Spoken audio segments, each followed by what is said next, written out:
విజయనగరం దాసన్నపేటలోని అత్యంత పురాతన శ్రీ జగన్నాథ స్వామి ఆలయంలో జ్యేష్ఠ మాసం శుద్ధ విధియ సందర్భంగా రథయాత్రను భక్తి శ్రద్ధలతో వైభవంగా నిర్వహించారు. పూరి రథయాత్రను తలపించేలా జరిగిన ఈ వేడుకలో పెద్ద సంఖ్యలో భక్తులు పాల్గొన్నారు.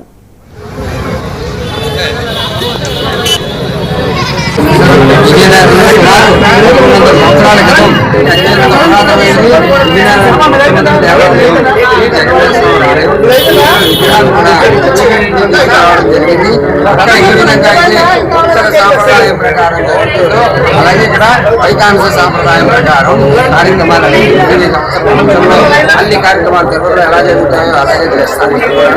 అలాగే ఈరోజు ఆషాఢ శుద్ధ విద్య జగన్నాథ స్వామి ఆలయంలో కూడా ఈరోజు తప్పనిసరిగా జగన్నాథ స్వామి రథయాత్ర చేయడం, ఆ రథయాత్ర చక్రాన్ని జగన్నాథ స్వామి భక్తులందరూ కూడా ఆగి రథాన్ని మందిరం చేర్చడం